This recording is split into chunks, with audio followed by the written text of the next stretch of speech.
கத்திரிக்காய் வறுவல் செய்ய போகிறேன். அது எப்படி செய்கிறேன்னு பாருங்கள். இந்த கத்திரிக்காய் வறுவல் வந்து பார்த்திங்கன்னா எல்லா சாப்பாட்டுக்குமே சைட் டிஷ்ஷாக வச்சுக்கலாம் நம்ம.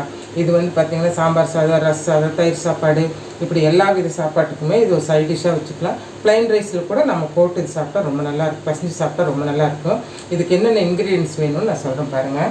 இப்போ வந்து நான் ஒரு 1/4 கிலோ கத்திரிக்காய் எடுத்து இந்த மாதிரி சன்னமாக, ரொம்ப கெட்டி இல்லாமல் சன்னமாக கட் பண்ணி வச்சுருக்கிறேன். இதுக்கு தாளிக்கிறதுக்கு பார்த்திங்கன்னா பூண்டு வந்து ஒரு 4-5 பல் பூண்டு, பெரிய பல்லாக இருந்ததுன்னா 4-5 பல், சின்ன பூண்டாக இருந்ததுன்னா நீங்கள் ஒரு 10 பல் போட்டுக்கலாம். இதை வந்து நான் பொடியாக கட் பண்ணி வச்சுருக்கேன். அதே மாதிரி மீடியம் சைஸ் வெங்காயம், ஒரு சின்ன வெங்காயம் எடுத்து கட் பண்ணி வச்சுருக்கிறேன். அப்புறம் கருவேப்பிலை தாளிக்கிறதுக்கு. காரத்துக்கு வந்து பார்த்திங்கன்னா இந்த ரெட் சில்லி பவுடர் மட்டும்தான், அதுவும் வந்து ஒரு 1/2 ஸ்பூன் எடுத்திருக்கேன். அதுக்கப்புறம் பார்த்திங்கன்னா லாஸ்ட்டில் வந்து இதுக்கு ஒரு பொடி ரெடி பண்ணணும் நம்ம, அது மேலே ஒரு கோட்டிங் பண்ணுறதுக்கு. அதுக்கு வந்து பார்த்திங்கன்னா மல்லி ஒரு டேபிள் ஸ்பூனு, சீரகம் 1 ஸ்பூனு, 1/4 ஸ்பூன், 1/2 ஸ்பூன் மிளகு, 1/4 ஸ்பூன் வெந்தயம், இது கூட கருவேப்பிலையும் போட்டு ட்ரை ரோஸ்ட் பண்ணி இது நம்ம பொடி பண்ணணும். வாங்க இதை எப்படி பண்ணலான்னு பார்க்கலாம். இப்போ நம்ம அடுப்பு பற்ற வச்சுக்கலாங்க. பற்ற வச்சுட்டு அடுப்பு தீயை வந்து நம்ம கொஞ்சம் கம்மி பண்ணிக்கலாம். அவ்வளோதான், கம்மி பண்ணிக்கலாம். இது தாளிக்கிறதுக்கு நம்ம எல்லாம், நான் வந்து கடலை எண்ணெய் சேர்த்துக்கிறேன். ஒரு 2 ஸ்பூன் சேர்த்துக்கலாம். 2 ஸ்பூன் சேர்த்துக்கலாம். எண்ணெய் காஞ்சிடுச்சுங்க. இப்போ வந்து நம்ம பூண்டு சேர்த்துக்கலாம்.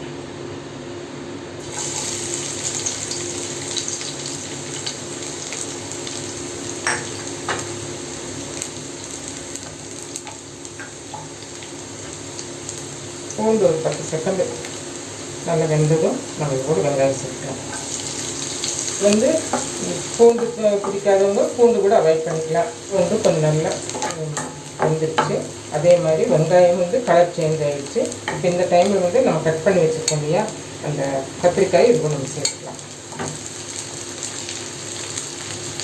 சேர்த்துக்கலாம். உப்பு இந்த ஸ்பூனுக்கு, சின்ன ஸ்பூனுக்கு 1 ஸ்பூன் போட பார்த்துட்டு சேர்த்துக்கலாம். தான் இருக்கலாம். இப்போது இதெல்லாம் நல்லா வதங்கணும். நம்ம தண்ணியெல்லாம் எதுவும் சேர்க்கக்கூடாது.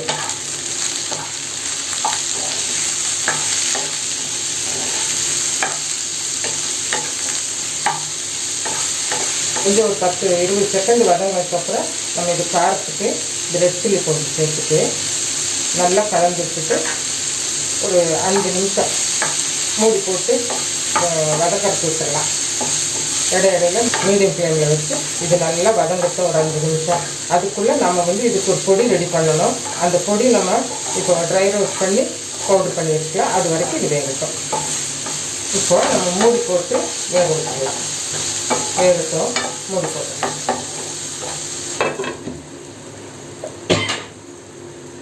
அங்கே நல்லா வதங்கிட்டு இருக்கட்டும். அதுக்குள்ளே வந்து நம்ம ட்ரை ரோஸ்ட் பண்ணிக்கலாம். இதுக்கு ஒரு பொடி ரெடி பண்ணணும்னு சொன்னால அதுக்கு பண்ணிக்கலாம்.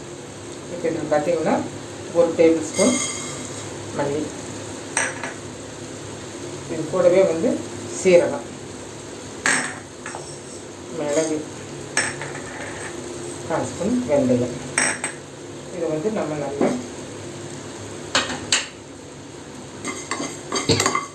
இப்போ வந்து இது நல்லா வந்து நல்ல மணம் வர வரைக்கும் வறுக்கணும். நம்ம அடுப்பு தீயும் கம்மி பண்ணிக்கோங்க. நம்ம கருவேப்பிலை வாசத்துக்கு ஒரு இனத்து இது கூட சேர்த்துக்கலாம்.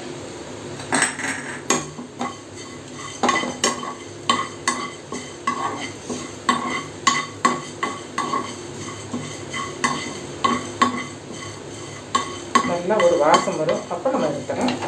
நல்ல வாசம் வந்துடுச்சு, நல்ல ப்ரௌன் கலர் ஆகிடுச்சு. இது கொஞ்சம் ஆறட்டும். அப்புறம் நம்ம மிக்சியில் போட்டு பவுடர் பண்ணிக்கலாம்.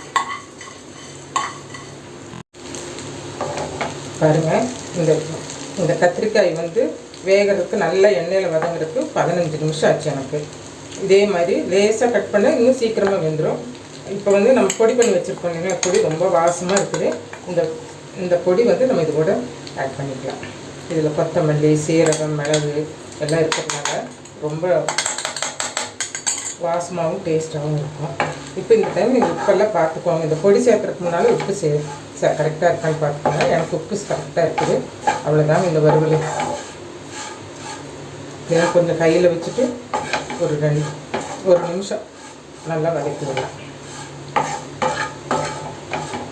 இப்போ இந்த பொடி நம்ம சேர்த்தியாச்சு இல்லைங்களா, இனி ஸ்டவ் ஆஃப் பண்ணிவிட்டு நம்ம வேறு ஒரு பாத்திரத்துக்கு மாற்றிக்கலாம். கத்திரிக்காய் வறுவல் ரெடி ஆயிடுச்சு பாருங்கள். கத்திரிக்காய் ஃப்ரை ரெடி ஆயிடுச்சு, கத்திரிக்காய் வறுவல் ரெடி ஆயிடுச்சு. இந்த கத்திரிக்காய் வறுவல் பார்த்திங்கன்னா சும்மா கூட நம்ம எடுத்து சாப்பிட்லாம். சாம்பார் சாப்பாடு, ரச சாப்பாடு, தயிர் சாப்பாடு, இப்படி எல்லா சாப்பாடு வகைகளுக்கும் இது வந்து நம்ம சைட் டிஷ்ஷாக கூட வச்சுக்கலாம். எங்கள் வீட்டு சமையல் என்னென்னு பார்க்கலாங்க. இன்றைக்கி எங்கள் வீட்டு லஞ்சு பார்த்திங்கன்னா ப்ளைன் ரைஸு, அதுக்கு வந்து மல்லிப்பருப்பு, கொத்தமல்லி தழை போட்ட மல்லிப்பருப்பு, அப்புறம் பார்த்திங்கன்னா கீரை பொரியல். இந்த கீரை வந்து பார்த்திங்கன்னா பொன்னாங்கண்ணி கீரை, பச்சையாக பார்த்துருப்பீங்க. இது வந்து ரெட் கலர் கீரை, இது ரொம்ப நல்லாயிருக்கும். பாயில்டு எக்கு, அப்புறம் பார்த்திங்கன்னா கத்திரிக்காய் வறுவல். இது கூட வந்து எங்களுக்கு எப்போவுமே ரசமும் தயிர் எப்பவுமே எங்களுக்கு இருக்கும். பிடிச்சிருந்ததுன்னா இந்த வீடியோக்கு ஒரு லைக் பண்ணுங்கள், உங்களுடைய ஃப்ரெண்ட்ஸ் அண்ட் ரிலேட்டிவ்ஸ்க்கெல்லாம் ஷேர் பண்ணுங்கள், சப்ஸ்கிரைப் பண்ண மறந்துடாதீங்க. மீண்டும் ஒரு புதிய வீடியோவில் சந்திப்போம். நன்றி, வணக்கம்.